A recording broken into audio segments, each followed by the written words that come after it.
Emmanuel Macron faltou ao respeito ao dizer que a NATO está em morte cerebral. A acusação é de Donald Trump. Por outro lado, o presidente da Turquia ameaça a Aliança Atlântica com um boicote. Euronews Noite, bem-vindo. 70 anos da NATO arrancam sob o signo das críticas e ameaças. Trump responde a Macron e Erdogan ameaça com boicote à Aliança Atlântica.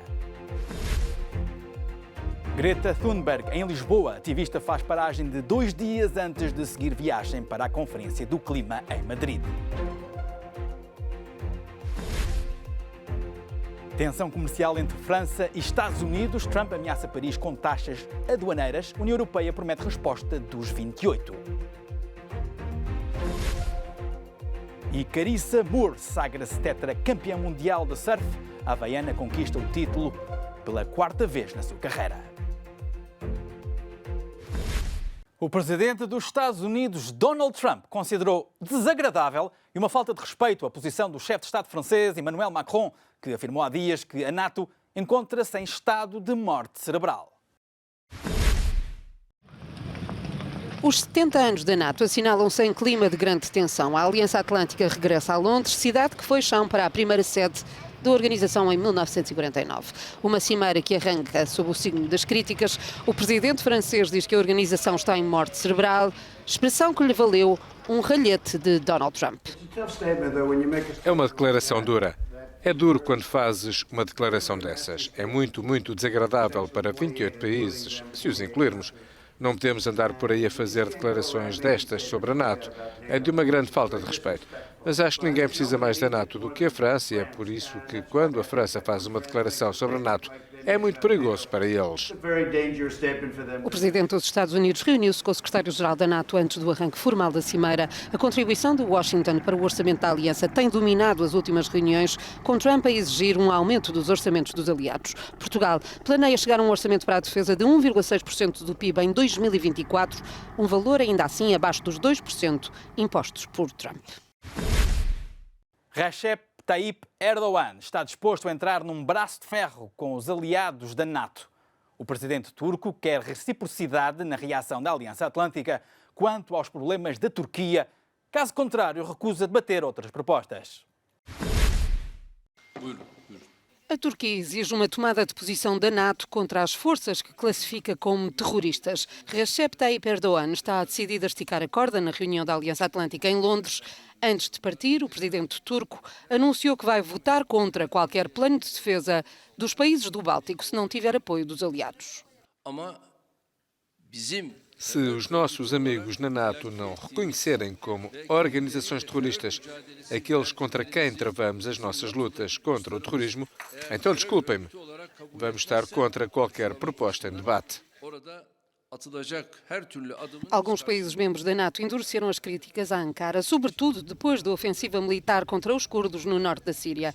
Na resposta, a Turquia tem recusado contribuir para um plano de defesa do Báltico e entra no coro de críticas à falta de agilidade da aliança. Diz Erdogan que a NATO precisa de ser mais efetiva e proativa na resposta às ameaças. Greta Thunberg chegou esta terça-feira a Lisboa. A jovem ativista do clima está de passagem pela capital portuguesa. Segue caminho mais tarde para Madrid para participar na Cimeira das Nações Unidas sobre as alterações climáticas. Lisboa à vista, depois de 21 dias no Atlântico. Greta Thunberg e a comitiva atracaram na capital portuguesa esta terça-feira, recebidos por dezenas de jovens e jornalistas. Foram feitas várias perguntas à jovem ativista, desde a questão do aeroporto de Montijo, à alcunha que Greta já recebeu de uma criança zangada. Acho que as pessoas estão a subestimar a força de crianças zangadas. Estamos com raiva, estamos frustradas e isso acontece por uma boa razão. Se eles querem que paremos com a raiva, talvez devam parar de nos deixar com raiva. Greta Thunberg fez uma paragem em Lisboa, onde vai estar 2 dias. E segue caminho de comboio para a Cimeira das Alterações Climáticas da ONU, que acontece em Madrid.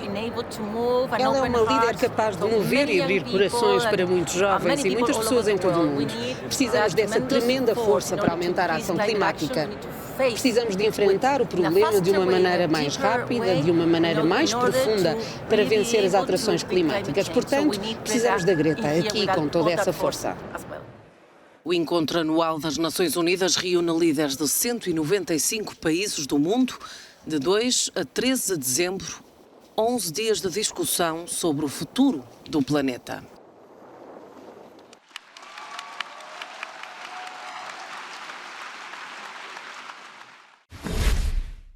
A Islândia prepara-se para banir o uso de fuel óleo pesado nas águas territoriais.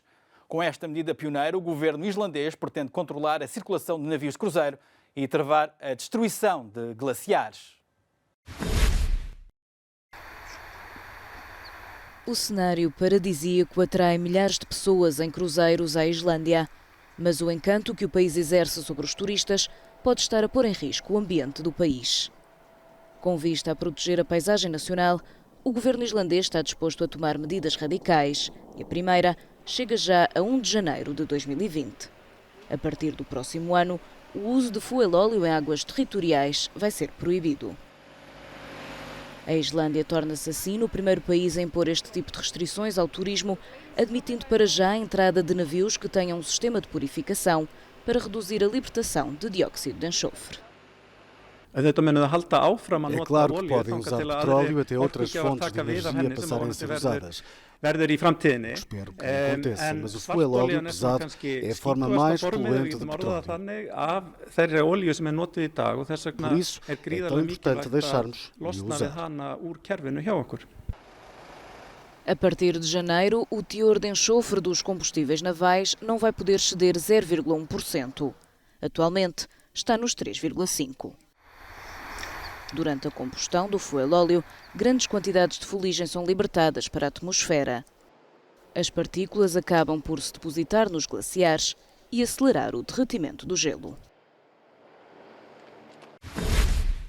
Emmanuel Macron e Donald Trump encontraram-se num ambiente tenso com novas ameaças de taxas aduaneiras americanas aos produtos franceses.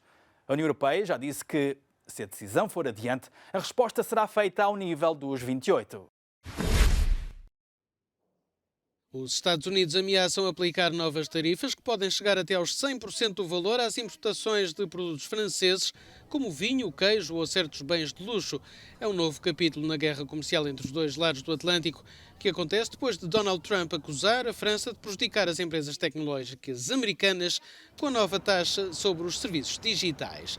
Emmanuel Macron diz que, se isto acontecer, a França vai retaliar. Os dois presidentes encontraram-se à margem da Cimeira da NATO. Na Cimeira do G7, em Biarritz, discutimos uma solução que teria sido muito melhor para os Estados Unidos e para a Europa, que é ter uma taxa ao nível da OCDE. Uma tarifa multilateral, sem fazer distinção, sem enviesamento, que permite taxar estas empresas de acordo com a vantagem que têm em cada país. Vamos ver a que conduzem as discussões das próximas semanas, mas certamente implicam uma resposta pan-europeia, porque nesta questão não é só a França que é taxada ou atacada, mas toda a Europa. É uma situação muito injusta em termos comerciais, porque os Estados Unidos estão a perder muito dinheiro há muitos anos com a União Europeia. Milhares de milhões de dólares. Não vamos fazer isso. Podemos chegar a um acordo ou adotar uma posição mais dura e resolver logo este assunto, se quisermos. Mas não queremos fazê-lo. São nossos amigos, temos uma boa relação e penso que vamos conseguir alguma coisa.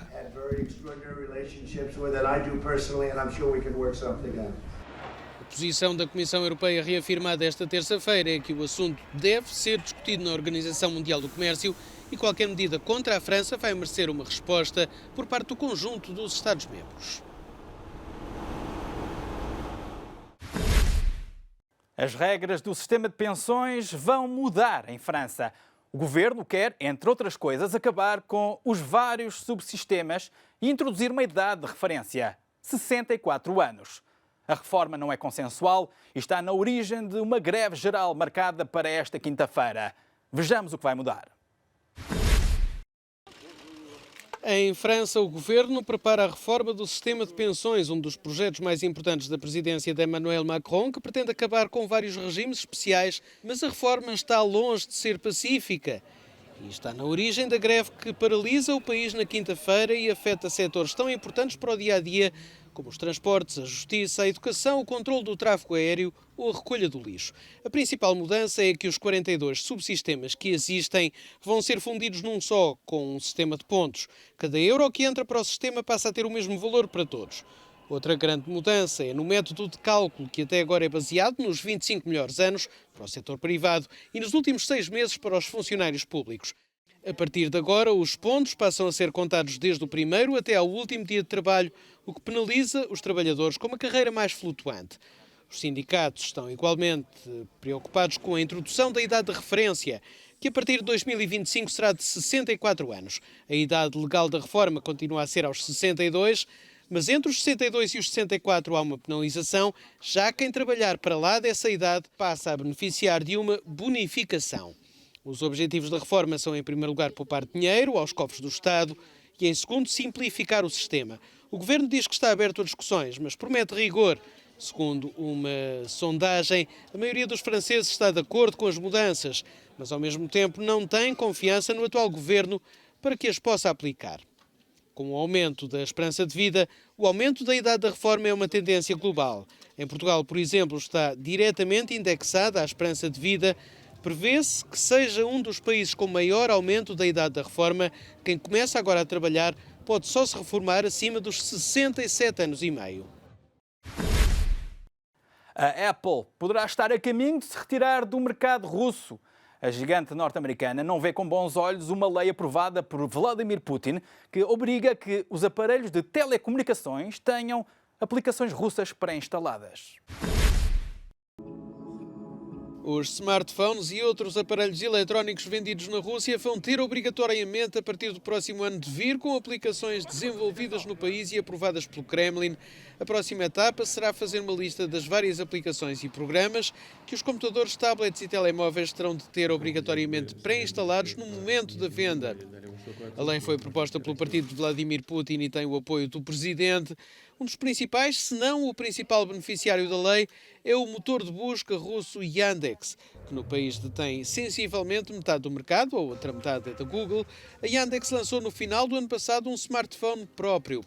Mesmo se as multas enfrentadas pelos fabricantes que não cumpram são relativamente reduzidas, a rondar os 3.000 euros, a entrada em vigor do diploma pode significar o fim da presença da Apple na Rússia. A empresa americana diz que ter pré-instaladas aplicações desenvolvidas por terceiros seria uma falha de segurança intolerável.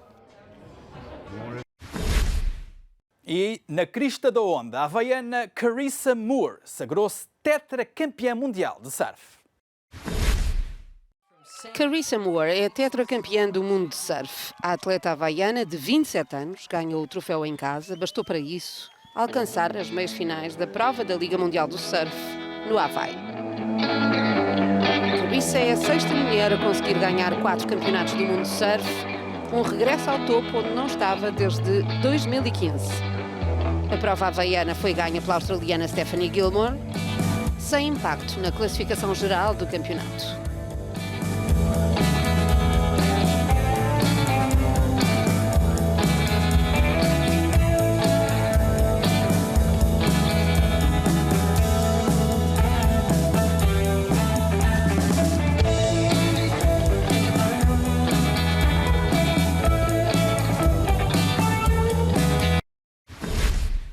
E chegamos ao final deste Euronews Noite. Obrigado por estar connosco. Até breve.